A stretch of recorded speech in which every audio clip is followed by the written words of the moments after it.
everyone, and welcome to another installment of the Ethicast. I'm your host, Bill Coffin. In August, the Tennessee Valley Authority, a self funding corporate agency of the United States that provides electricity for nearly 10 million people across seven southeastern states, became the first federal agency to earn the Compliance Leader Verification recognition from Ethisphere, validating TVA's government leading efforts to build a transparent organization with a best class ethics and compliance program.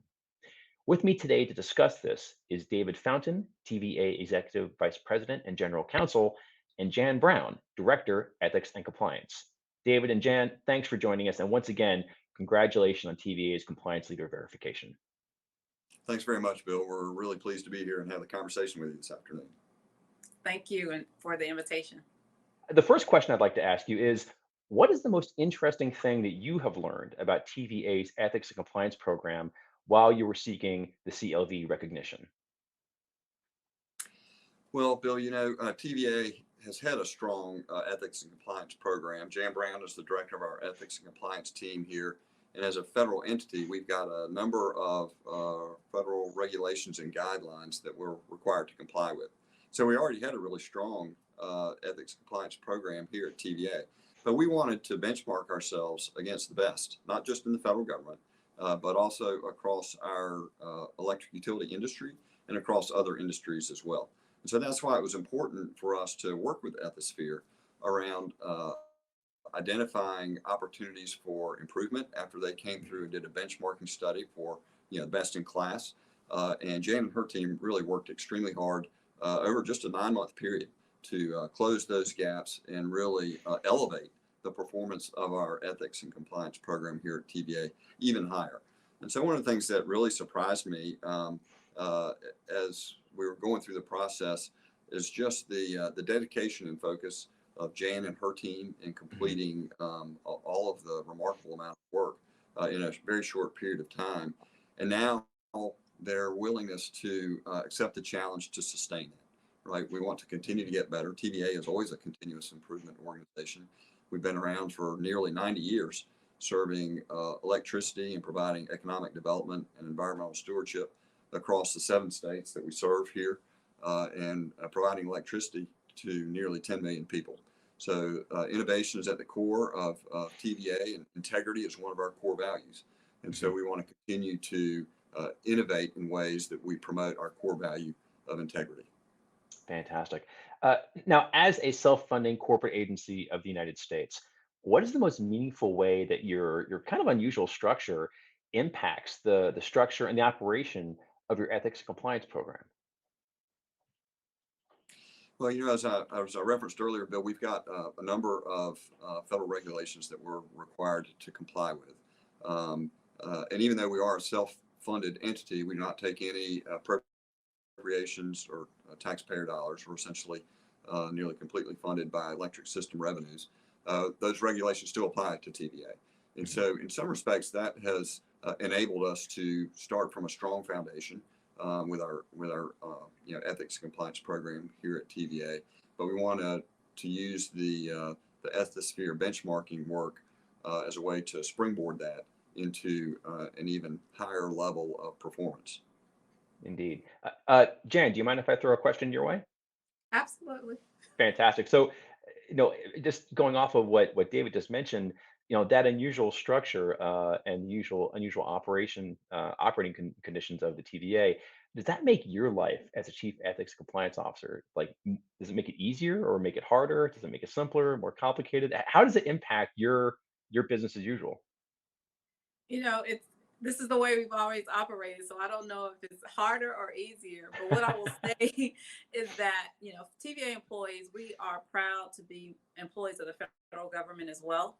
And we are also proud to be public servants. And so when they hear that, not only are we holding ourselves to a standard at TVA, but this is just what the employees in the executive branch do on a daily basis to show up and make sure that everything that we do, every decision we make, every action that we take, we're maintaining the public's trust. And so that is a message that we share all the time. So I don't know if it's easier or harder, but it's who we are, pride that we have in serving our country. Indeed, indeed. Here, Bill, is that public service is a public trust.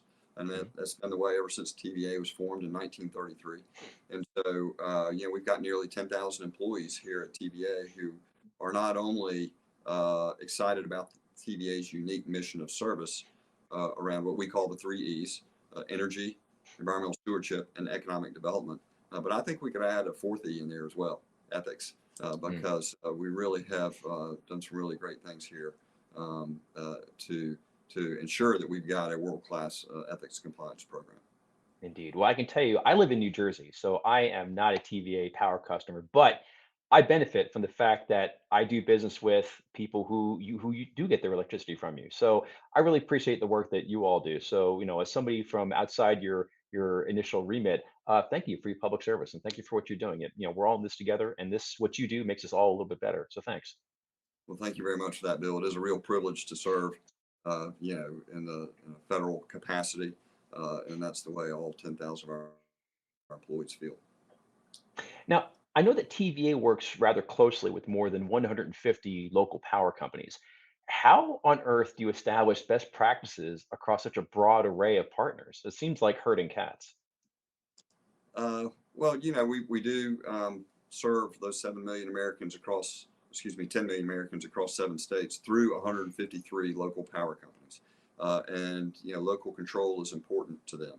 So even though we're a federal agency, we provide a lot of autonomy to those local power companies to run their operations and their businesses in ways that work best for that community. However, we want to set the example for them on being best in class in a number of things: our operational performance, our nuclear performance. TVA is the nation's third largest nuclear fleet, and we generate nearly 40% of our electricity from carbon-free nuclear generation, and that extends to our transmission and operational excellence. We've had 99.999% reliability on our transmission system for over 20 years. And so we want to hold ourselves out as the standard bearer, not only when it comes to operations, but when it comes to culture and particularly safety and integrity and ethics. And so while we don't regulate our local power companies around their ethics programs, we do try and inform and educate them on best practices so that they can take those back and deploy them in ways that work best for their Mhm. local organizations. Now, back in for our fall issue of Ethisphere magazine, I had the pleasure of speaking with your CEO, Jeff Lyash, and it was a terrific interview. I encourage everybody out in the audience to read the magazine. But in that interview, he described TVA as, quote, the original ESG company, end quote. And I just loved that a lot. So, at a time when the concept of ESG is getting a fair bit of pushback from certain circles, how can an organization's ethics and compliance program show the value of ESG? Well, I couldn't agree with Jeff more that TVA is one of the original ESG companies based on our mission that we were founded on. The TVA Hmm. Act of 1933, we were founded on those three E's that I referenced: providing low cost, reliable, resilient energy, environmental development, and economic stewardship. And it's really like the three legs of a stool. And so we've been doing this for years. We manage 652-mile Tennessee River. We manage about 300,000 acres of federal lands. We've got the nation's, and in fact, North America's most biodiverse habitat right in our service territory. And so we're doing a lot more than just providing power. And we're using all of these resources together as a way to improve the lives of not just our customers, the local power companies, but really all of the citizens across our 7 state service territory. And so that's, to me, one of the critical parts of any ESG program. Hmm. And in fact, we operate our ESG program under the mantra of mission-driven performance, because we're all driven by our mission and we want to perform at a high level. And Hmm. there's a lot of elements of our ESG initiatives that fall underneath that umbrella. So it's really an exciting time to be here at TVA, continuing to work on these initiatives and continuing to get better and better at everything that we do. Outstanding. Jan, do you have anything to add? I would just say, particularly this fiscal year, we really started leaning in we've been doing ESG since we were founded, but we've really been leaning in lately to establish a formal framework. And David is our executive sponsor for that. And we're having some amazing conversations within the organization just to say, okay, what is it that we're doing great? But also, what is it that we need to do to further move the needle to ensure that what we're doing is sustainable and is delivering value to all of our stakeholders? Just one example of the unique nature of TVA, and I think of this as being an ESG initiative, probably under the S category, the social category. Since the beginning of the pandemic, TVA, because our board is appointed by the president and confirmed by the United States Senate, has the authority of any other agency head. And as a result, our board is TVA's regulator. That gives us the flexibility to be able to do things like reduce rates a little bit during the pandemic. So because of the outstanding operational performance that TVA had, throughout the pandemic, we've been able to provide about a 2.5% pandemic recovery credit to all of our 153 local power companies. In addition, 147 of our local power companies out of the 153 have signed a 20-year agreement with TVA to continue to receive their power from TVA. Those long-term partners have each received a 3.1% rate reduction for their commitment to partner with TVA for the next 20 years. So when you combine those two things, there's over a 5% rate reduction that TVA has been providing to the Tennessee Valley for the 3 years. That's equated to nearly a $1.4 billion economic stimulus in this region during the pandemic. I'm not aware of any other utility in the country that is effectively lowering rates for customers during the pandemic. And meanwhile, we've committed to hold our base rates flat through 2030 while we continue to reduce our carbon emissions. So that's just a tangible example of how we see ESG in operation here at TVA. It's not just an aspiration, it's something that we execute on. Well, 3 cheers to that, because that came at a time when people could really use it. So that's fantastic news. My hat is off to you. That's fantastic. Thank you. So my next question, actually, Jan, I'd like to throw this one to you if you don't mind. Do you see the role of TVA's compliance program primarily as a way to manage risk or as a way to create value? Or are those really kind of the same thing? So this question is an interesting question because when I think about the ethics and compliance program, the role that we play, it's really about trust. We want to maintain our stakeholders' trust, and that's internal stakeholders, our employees, our most valuable asset, our external stakeholders. And if we maintain the trust, that means we are doing everything we can to minimize risk. We are doing everything that we can to add value. And so to me, just again, as David mentioned earlier, that guiding principle, public service is a public trust. Trust is at the very heart of it. And if we maintain that trust, then we're doing what we need to do to manage the risk and to add the value. But I'll turn it over to David to add anything to that. No, I agree entirely with Jan here, Bill. It is a way to manage risk. The legal function is a risk identification and mitigation function. And that I view the ethics and compliance function to be very similar to that. That's why here at TVA, the ethics and compliance function is housed within the office of the general counsel. And so we identify risk, and ways that we can provide value is not just mitigating risk, but also proactively avoiding situations that elevate the risk profile of the organization, not only at the macro level, but also at the individual business level. Yeah.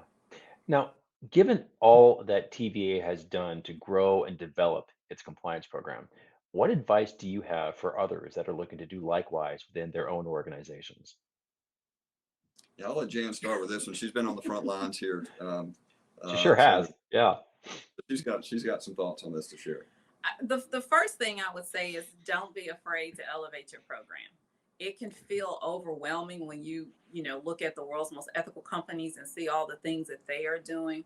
But don't be afraid to roll up your sleeves and say, okay, first, just give me the honest truth. What do we look like? And where do we have those gaps?